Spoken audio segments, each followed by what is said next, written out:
Assurant ses chantiers de A à Z, comme il aime à le dire, Gérard Arrivé réalise de l'assainissement jusqu'à l'aménagement de jardins.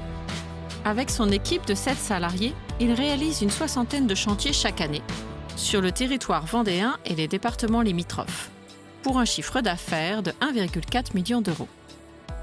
Basée à Loie, la SARL Arrivé répartit son activité entre les travaux publics et les travaux paysagers. Gérard Arrivé nous explique les particularités de son métier.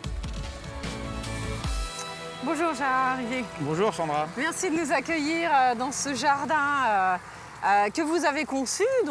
Mais Arrivé, c'est des jardins, Oui. mais à l'origine, c'était pas ça. Ah non, non. Moi, je me suis installé en 1997. Oui. Ça s'appelait Arrivé Lockmain, parce qu'à la base, je louais mes mains. Je louais ma main d'œuvre.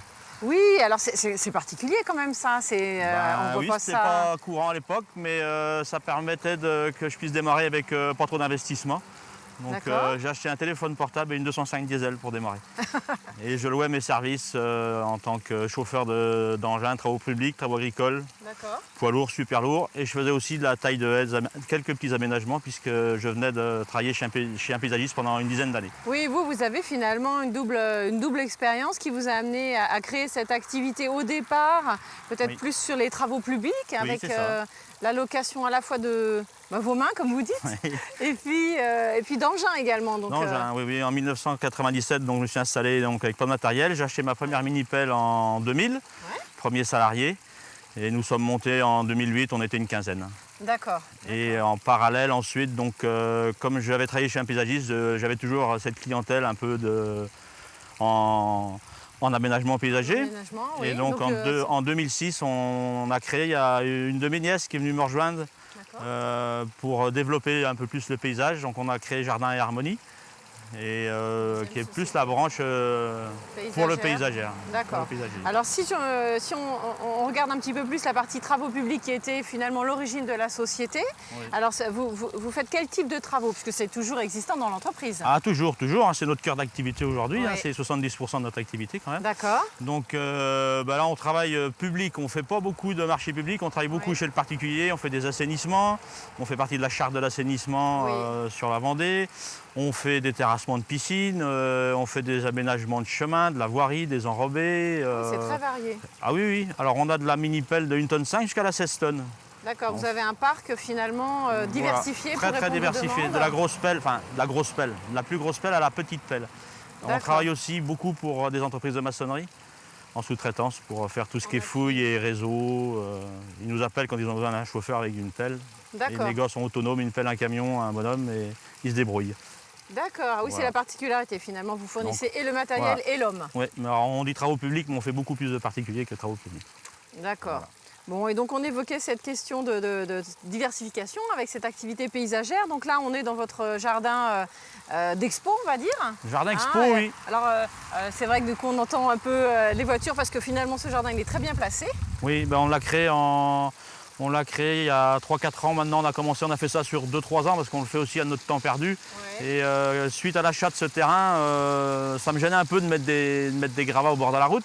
Parce que bon, il nous faut du terrain pour mettre tout ce qui est déchets et trucs à recycler. D'accord. Mais dans cette bande-là, j'ai voulu mettre justement des choses qu'on ne voit pas ailleurs et faire voir ce qu'on était capable de faire. Donc ça a un peu interpellé les gens quand même parce que... Et oui, c'est vrai. on voit bien quand on arrive. Oui. Effectivement. Donc on est bien vu de la route. Bon, c'est vrai que là, ça fait du bruit, mais c'était le but aussi qu'on soit bien vu de la route. Il y a plein de gens qui s'arrêtent là sur le bord de la nationale et qui prennent des photos. D'accord. Très Donc souvent. ça fait son effet, C'est le c'était but. voulu. C'est Voilà, le but. exactement. Tout à fait. Alors, donc vous faites ces jardins paysagers, mais vous avez une particularité. Je veux bien qu'on en parle en allant justement sur site. On va aller voir un jardin zen. Tout à fait. Allez, je vous suis. On y va.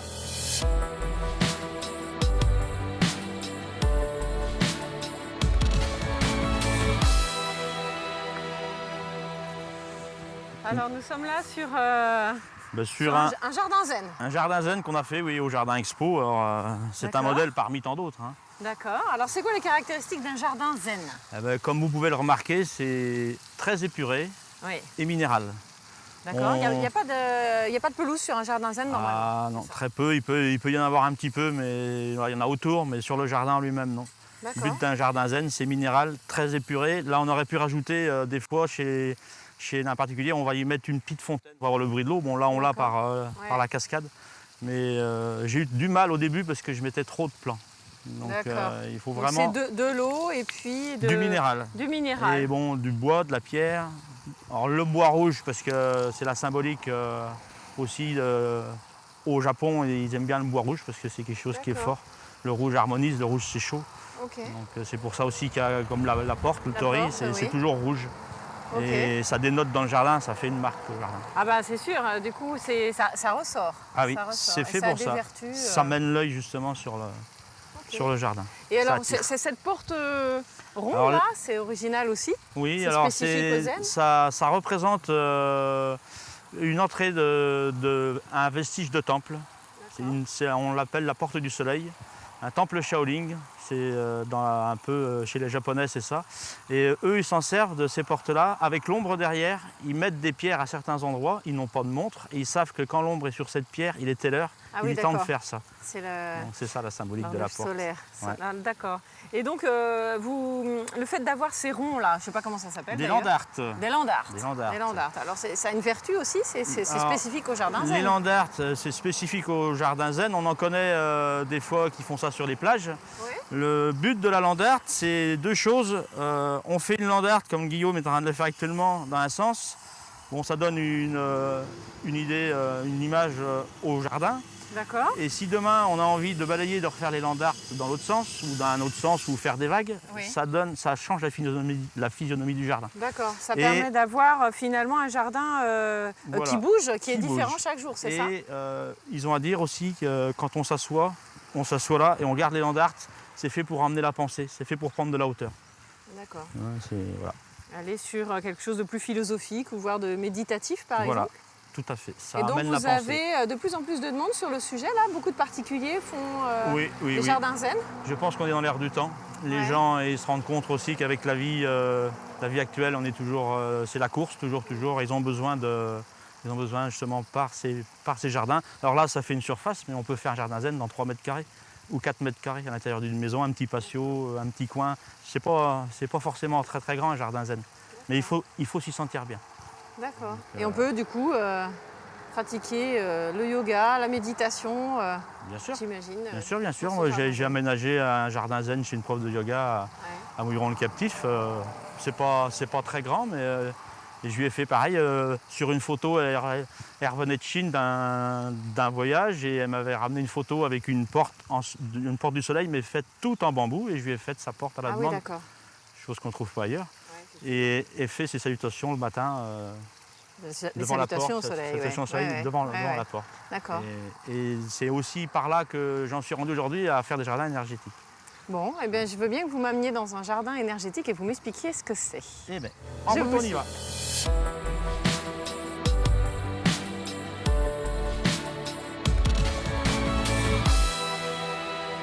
Alors là, nous sommes effectivement dans un jardin pas si grand que ça.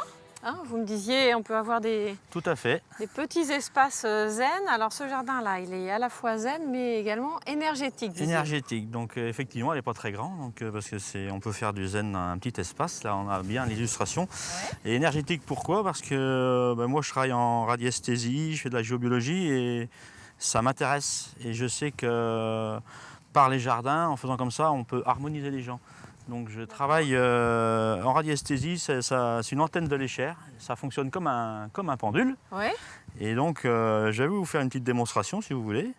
Je recherche les réseaux Hartmann, donc les réseaux qui sont dans le sol, qui donnent des radiations. C'est les réseaux qu'on voit autour d'une sphère quand on voit le globe en 3 dimensions. D'accord. C'est le maillage. Et donc il faut jouer avec ces réseaux-là pour concevoir le jardin. Moi j'amène ça et là dans celui-là il n'y a pas de bande mettons, mais s'il y avait un banc je l'aurais mis à un endroit bien précis. Et là les bambous rouges ne sont pas mis là par hasard, je vais vous faire voir pourquoi. Donc je m'en vais avec mon antenne. Là je sais que j'ai un réseau qui monte comme ça, que je vais retrouver là-bas si vous voulez. Et on le retrouve ici. Oui. Et je sais que j'en ai un autre ici. Voilà. Et donc j'ai positionné au croisement. À mon croisement. Et le principe c'est de ce bambou qui est rouge, qu'on retrouve dans les jardins zen, capte l'énergie et fait monter l'énergie dans mon jardin. Ce qui fait qu'autour, on est plus zen. Voilà.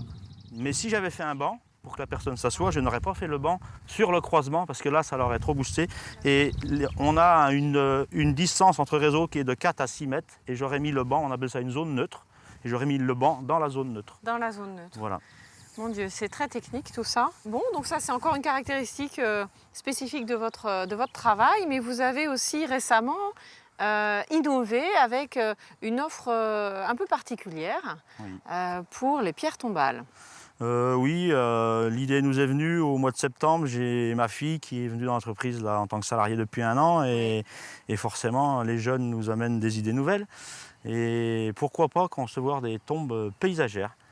Donc c'est vrai quand on fait le constat quand on va dans un cimetière, le marbre toujours c'est froid, c'est toujours un peu les mêmes choses et le concept c'est d'amener autre chose, plus chaleureux, plus fleuri, différent parce qu'on fait en bois, en pierre, pierre de taille, pierre de pays. Là j'ai une demande à Rueil-Malmaison pour une tombe zen.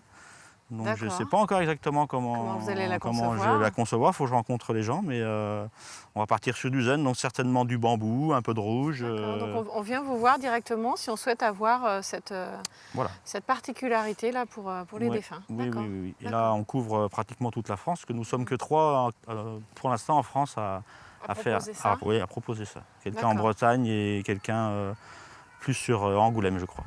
Bon, donc il faut toujours innover. Oui, c'est ce que je vois. Mais écoutez, c'est un bon mot de la fin. Je vous remercie beaucoup, Gérard Arrivé, de nous avoir accueillis, de nous avoir expliqué tous ces aspects zen et énergétiques. Merci à vous. Merci, à bientôt. Au revoir.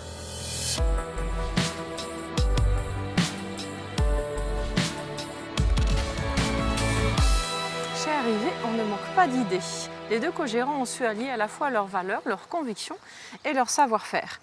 Les dernières études montrent que travailler dans un environnement calme, zen ou feng shui, favorise à la fois l'apaisement des tensions, mais évidemment la motivation au travail. C'est intéressant à méditer pour nos entreprises. Je vous dis à bientôt pour un prochain MacGecko.